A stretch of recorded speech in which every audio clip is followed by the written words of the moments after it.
The receiving bay of Kalos 4 station smelled like oil and recycled air.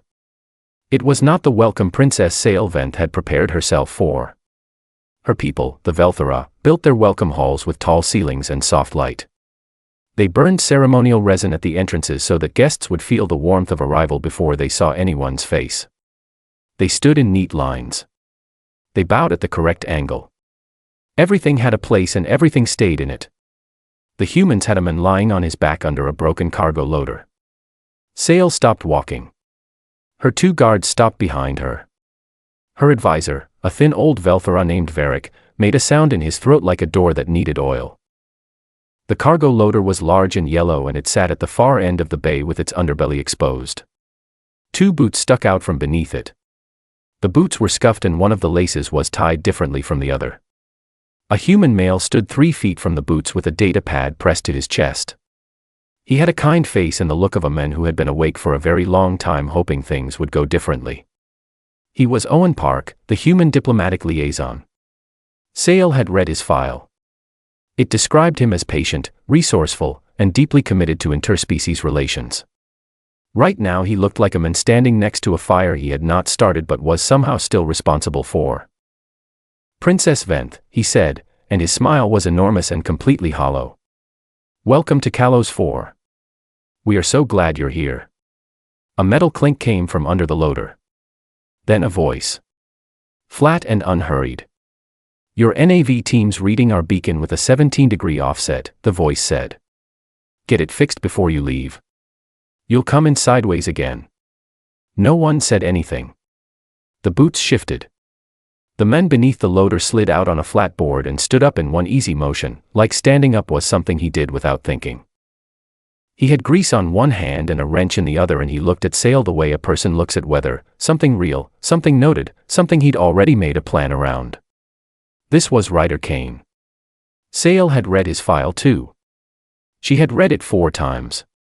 She had read the battle reports from Kalos Rift and the incident logs and the formal complaints her own people had filed with the Human Assembly requesting, in very polite language, that this specific human be excluded from all future negotiations.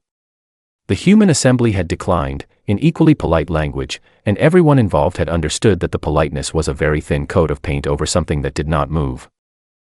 The file had not prepared her for how quiet he was. He nodded at her once. Said, "We'll get your quarters set up," and walked out of the bay. Sail counted the rivets on the ceiling. She got to 41. He's very glad you're here, Owen Park said, in the voice of a man who had made peace with his life. Her quarters were clean and spare. A bunk, a desk, a window looking out at the black. Sail sat on the edge of the bunk and opened the intelligence report her people had compiled on Ryder Kane. She had read it before but she read it again now, looking for the thing that matched the men she had just seen. The Battle of Kalos Rift had happened 9 years ago. Her people's fleet had moved to take a strategic corridor, a standard operation, well planned, with force numbers that should have made any resistance brief and expensive. The humans holding that corridor had 43 soldiers, 2 working ships, and supplies for 4 days. They held for 11. The Velthera fleet had pulled back not because they ran out of force but because the math kept being wrong. The humans should have broken. Every model said they would break. Every model was wrong. The report noted that Ryder Kane had been one of those 43 soldiers. It noted that he was the one who had decided they were staying. It noted this in the careful language of people who were still not entirely sure what to do with the information. Her people had invented a new word for what that battalion had done. The word meant something close to relentless, but it also meant the particular cruelty of a thing that will not end. They used the word like a warning. Sail had grown up hearing it used like that. She closed the report. There was a knock at her door. The human linguist, Leah Brandt, stood in the corridor with 2 cups of something warm. She was young with an easy way of standing, like she was comfortable in spaces that weren't hers. Sail had been told Leah would be her primary point of contact for language questions. Sail let her in. They sat at the small desk. Leah explained the drink, something called tea, made from dried leaves, warm, not sweet. Sail held the cup. It was the right temperature for her hands. She asked the question she had been carrying since the corridor outside the cargo bay. What does the word mean? She said. Monster. In your language. What is it actually from? Leah looked at her for a moment. Then she pulled up something on her pad and turned it so Sail could see. She read it out loud without making a performance of it. The oldest root of the word came from a language humans no longer spoke. It meant to show. To warn. A monster was not the disaster. It was the thing that came before the disaster and told you something was coming. Sail sat with that. Not the harm itself. The sign that harm was near. Leah didn't explain it further. She sipped her tea and looked out the window at the dark and let the silence be what it was. Sail appreciated that. Her own people filled silence constantly, weaving it into the collective resonance, keeping it from becoming empty. Leah just let it sit. That evening Sail stood at a window near the east corridor and watched the training yard below. Ryder was running a drill with a group of young soldiers. There were 16 of them. She counted twice to make sure. They ran formations and broke them and ran them again, and the whole thing looked loose and disorganized to her eye, but it produced results she could see. They were faster at the end than the beginning. Ryder moved through the drill with them. Not above. Beside. He didn't shout. He corrected someone's footing with a tap of his boot against theirs. He repositioned someone's arm without breaking the rhythm of the drill. At one point a young soldier went down hard on one knee and Sail could see, even from above, that it was bad. Ryder crouched next to him. Said something. The soldier looked up. Then he laughed. A real laugh, not the polite kind. And he stood up and finished the drill. Sail pressed 2 fingers to the cold glass of the window. She had been told Ryder Kane was the thing you warned people about. The sign before the harm. The word her people used for him sat in her chest like a stone she had swallowed a long time ago without noticing. She watched the 16 soldiers run their last formation in the training yard below. She watched Ryder walk to the edge of the yard and fix the lace on his left boot, the one tied differently from the right, and then stand and look out at the same dark she was looking at. The stone in her chest did not move. But it shifted. Just slightly. Just enough to feel like something that might not always be a stone. She counted the soldiers one more time. 16. All of them standing. Sail Vent did not sleep well on Kalos 4. Her people slept in resonance pods, side by side, their bodies tuned to a shared frequency that smoothed the edges of the day and let the mind go quiet. It was not something Velthara spoke about much because it was simply the way things were, like breathing or drinking water. The human bunk in her quarters was a rectangle of padded material and it did nothing. It just held her there in the dark with all of her thoughts completely undissolved. On the 3rd night she gave up and walked. The station at this hour was mostly empty. The lights were dimmed along the corridors, the kind of dim that told the body it could rest, even if the body wasn't listening. Sail walked without a destination. She counted the lights in the ceiling. She got to 90 and stopped counting because it wasn't helping. She found the medical bay by accident. The door was open. The lights inside were low and steady. There were 6 beds and 5 of them were empty. In the 6th, a young soldier was sleeping. She recognized him from the drill 2 days ago, the one who had gone down hard on his knee. He had a pressure wrap on the joint and a calm face, deep under whatever the pain block gave him. Ryder Kane was sitting in a chair next to the bed. He had a technical manual open on his knee, but he wasn't reading it. He was just there. The way furniture is there, solid, present, not trying to be anything else. He looked up when she came in. He didn't look surprised to see her. Couldn't sleep, he said. It wasn't a question. I don't require the same sleep architecture as humans, Sail said. Right, he said. The way he said it made it clear that he knew she was not telling the whole truth and had decided this was not something he needed to pursue. Sail sat in the chair on the other side of the bed. They didn't talk. The soldier breathed steadily between them. Sail counted Ryder's breaths without meaning to, 17 per minute, slower than any human she had measured so far. Slower, in fact, than most Velthara. After 11 minutes she asked, "Is he your soldier?" "He's his own," Ryder said. "I just run the drills." "But you're here." Ryder looked at the sleeping soldier. "He's 19, he said. Like that was the whole answer. Like that explained everything about why a man who didn't seem to do anything without a reason was sitting in a dim room in the middle of the night next to a kid with a wrapped knee. Sale thought about that for a while. The next day brought the facility tour. Owen Park led it with the cheerful precision of a man who had planned every word and was still somehow always slightly behind where he wanted to be. He took Sale through the engineering decks, the communications array, the water recycling plant. He explained everything in careful layers, giving context before detail, like someone reading a map before starting a journey. It was correct diplomatic practice. Sale had done it herself on tours back home. She was barely listening. She was thinking about 17 breaths per minute. The tour brought them to a long corridor with dark metal walls. Sale thought it was another access passage until she got close enough to read the names. They were pressed into the metal in small clean letters, line after line, filling the wall from floor to ceiling and stretching back further than she could see from where she stood. Hundreds of names. More than hundreds. Owen Park stopped talking. Her people lost more soldiers at Kalos Rift than the humans did. This was a fact in the files. The Velthara dead had been returned to their families, their names spoken in the collective resonance, their energy folded back into the shared field of their people. Grief, for Velthara, was communal. It came, it was held together, and then it was released. It did not stay in one place. This wall was grief that stayed. Sale stood in front of it for a long time. Ryder appeared beside her. She hadn't heard him come. He stood with his hands loose at his sides and looked at the wall the way he looked at most things, steady, without performance. She asked him how many names he knew personally. He said a number. She asked how he carried it. All of it. The wall. The weight of that many names inside a person. He reached into his jacket pocket and fixed the cap on the pen clip there, pressing it down until it clicked. You find the next thing to do, he said.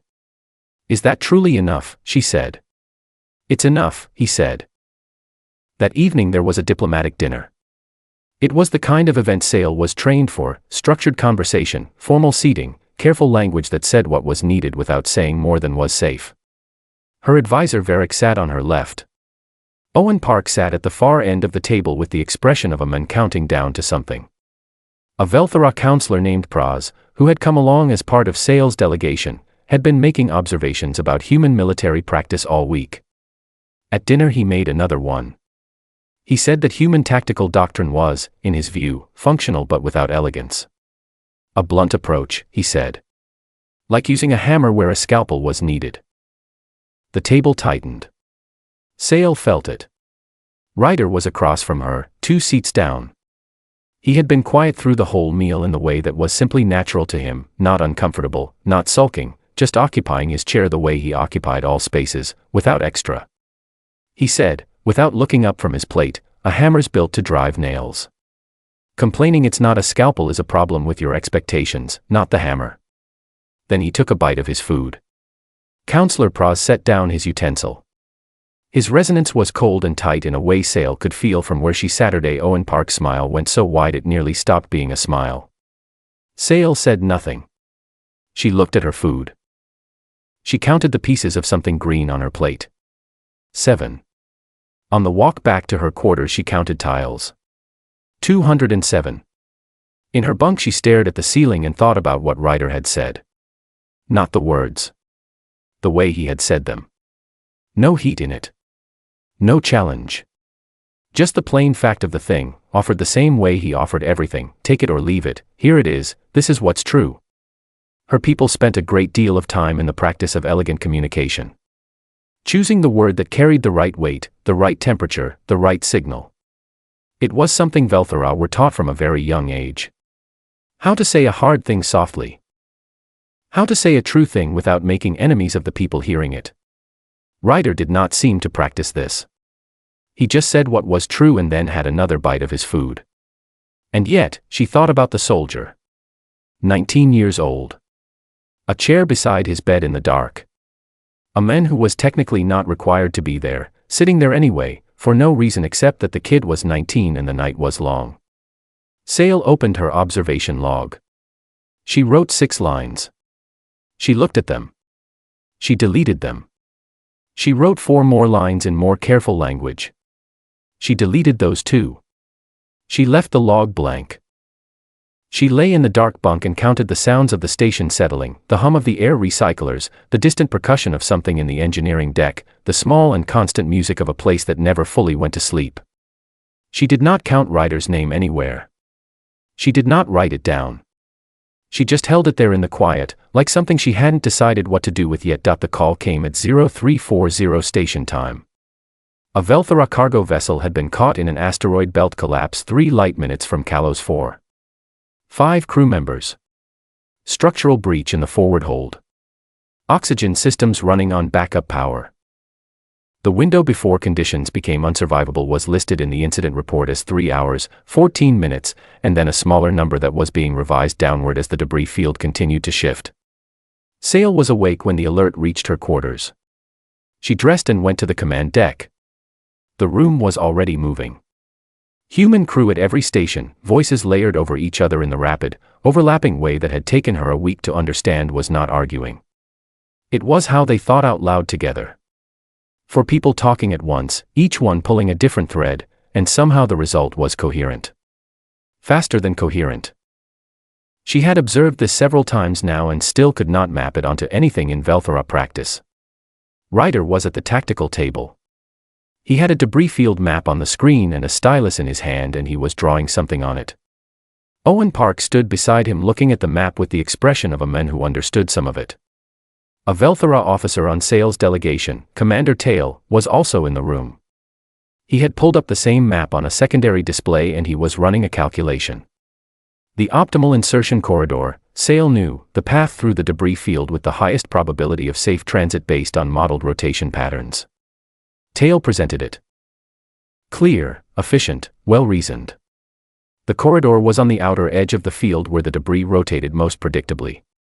Transit time was estimated at 47 minutes each way.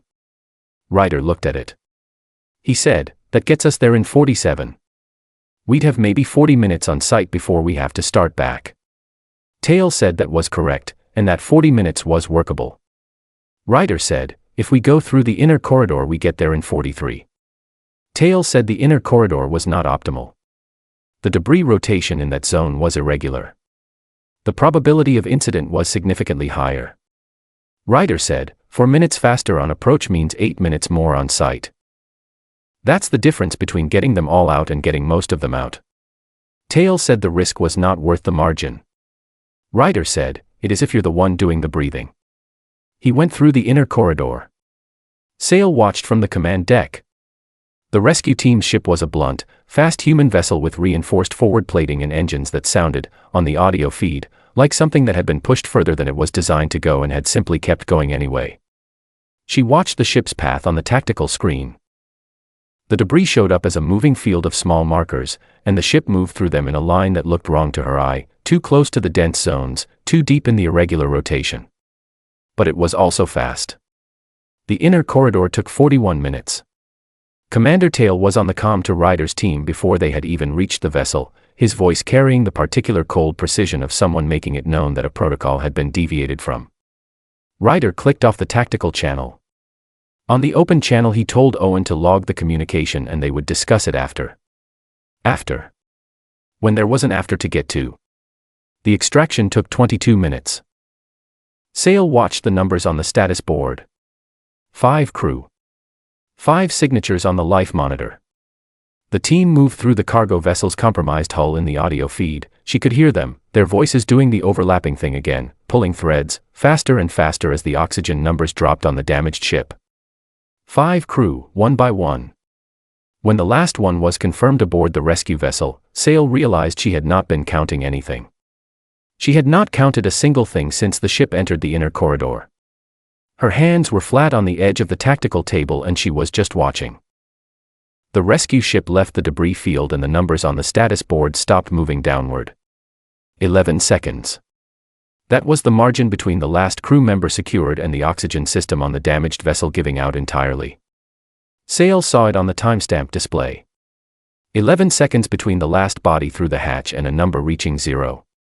She stood very still and thought about that. She thought about a man looking at a debris map and drawing a line through the dangerous part because 41 minutes was better than 47. She thought about the math that had to live inside a person to make that call, the exact, quiet, unspoken certainty that 11 seconds was enough. The debrief was held in a small room off the command deck. Sale requested to attend. No one objected. Ryder came in and sat down, and Owen Park put a food container in front of him, and Ryder opened it and started eating. Commander Tail stood at the other end of the table and began listing the protocol deviations in order of severity. His language was formal and precise and cool.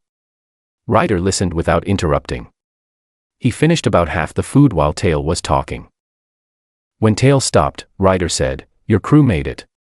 Tail said that was not the point. Ryder said, "It's the only point." Tail said there were processes that existed for reasons and that deviation from those processes created unpredictable outcomes. Ryder said, "I predicted them fine." Sale watched this without speaking. She noted that Ryder did not raise his voice. He did not lean forward. He sat with the food container in front of him and answered each thing Tail said with the minimum number of words that addressed it, and he was not defensive and he was not cold, he was simply certain. The same way the station walls were certain. The same way the floor was certain. Not aggressive. Just there, and not moving. After Tail left, Sale stayed. Ryder looked at her. He said, "You want to ask something?" She said, "Are you ever afraid?" He said, "Sure." She waited. Nothing else came. She said, "Of what?" He put the food container down. He looked at her with the flat, steady look she had catalogued across many interactions now. She had tried to read that look for weeks. It was not blank. It was not cold. It was something she did not have a word for in any language she spoke. He said, "Not finishing." The room was quiet. The air recyclers hummed their low constant note. Sale sat with those two words. Not finishing. Not death, not pain, not failure in the shape her people understood failure. Just, not finishing. The work undone. The 5 crew members still inside a ship with a failing oxygen system. The next thing not reached. She left the debrief room and walked back to her quarters, and this time she did not count the tiles. She sat at her desk and opened the observation log and typed one line. "I think we have been telling ourselves a story about humans that has very little to do with humans." She did not delete it. She closed the log and sat in the dark and thought about a word her people had invented. The word that meant relentless and the particular cruelty of a thing that will not end. She had grown up hearing that word used as a warning. A sign before the danger. A monster, in the oldest meaning, not the disaster itself but the thing that came first and told you something was coming. She thought about 11 seconds. She thought about a man sitting in a chair beside a 19-year-old's bed in the dark, for no reason, for every reason. She thought, what if the thing we were warning each other about was never the danger we thought it was? What if we were just afraid of something we did not know how to be? She sat with that for a long time. She did not count anything. She did not reach for the collective resonance of her people to dissolve the thought into something shared and manageable. She just held it. Alone. It was large and uncomfortable and entirely hers. She was starting to think that might be the point. The hearing was 3 days away. Sale knew what was expected of her. Her father, the king of the Velthara Dominion, had been clear in his instructions before she left. Observe. Record. Return with a recommendation that the Assembly could work with. Something that placed humanity in a category the Dominion understood, either a tool that could be managed, or a problem that needed to be contained. One or the other. Those were the shapes her people knew how to hold. She had 3 days. She spent them doing something she had not been sent here to do. She stopped observing and started talking. The first conversation was with Owen Park.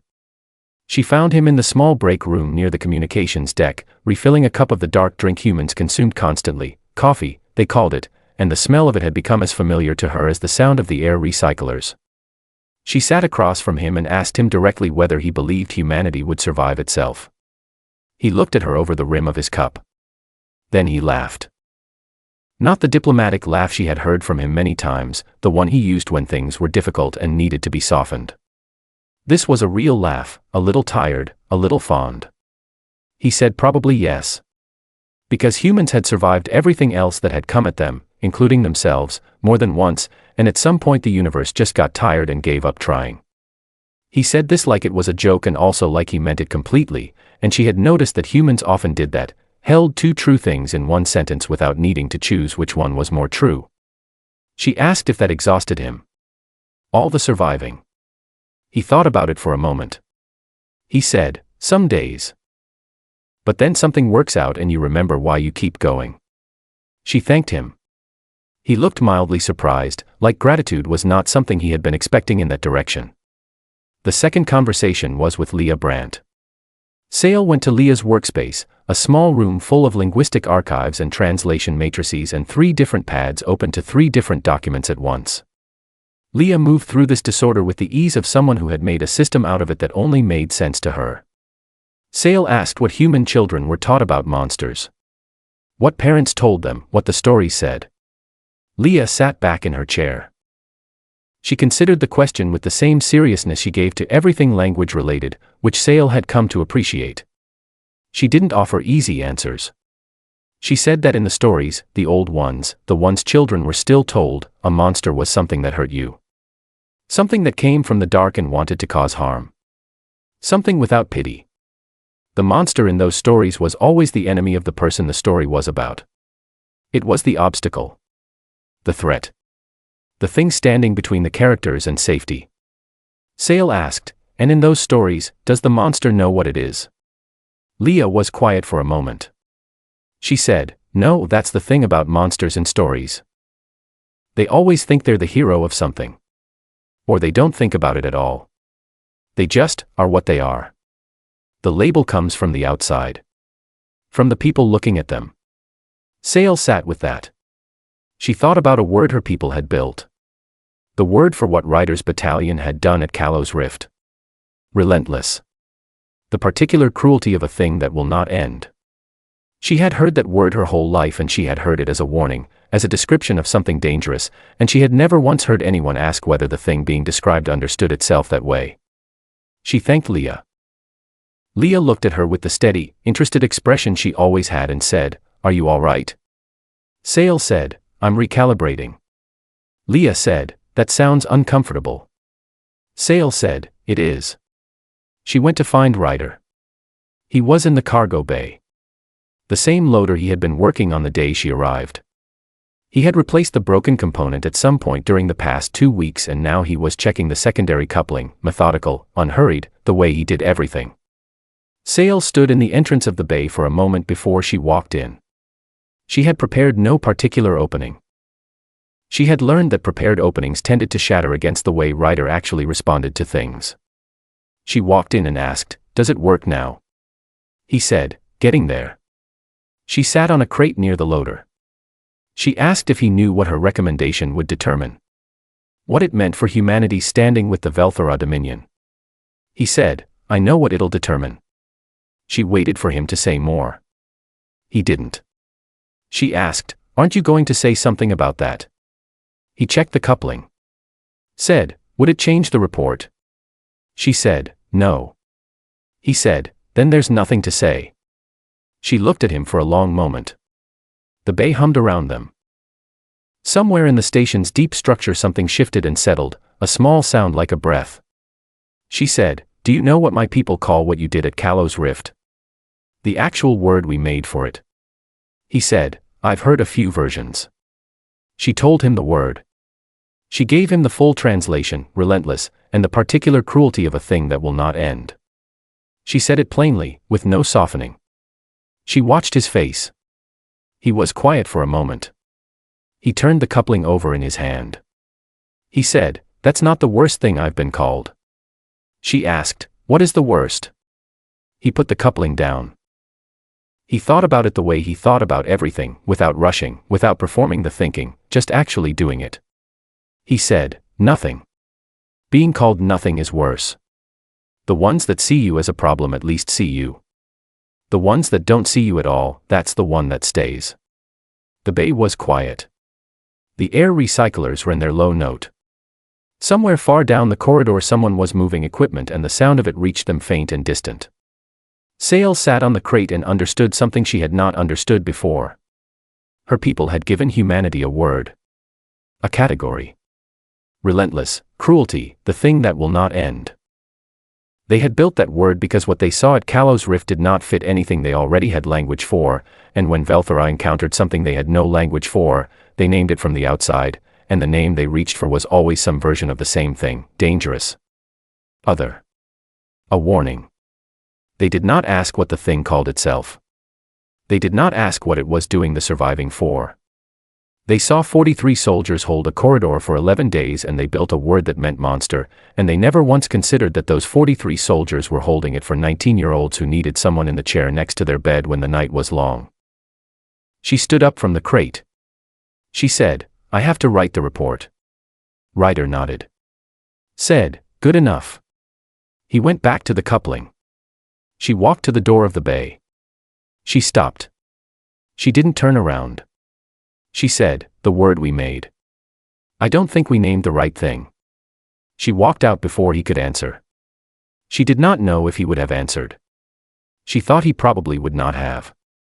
He would have just gone back to the loader, because the loader was the next thing and the next thing was enough. She walked back to her quarters. She counted nothing. She sat at her desk and opened the report file and looked at the template her people used for species classifications. Weapon. Plague. Tool. Resource. Subordinate. Peer. The shapes her people knew how to hold. None of them fit. She closed the template. She started writing something new.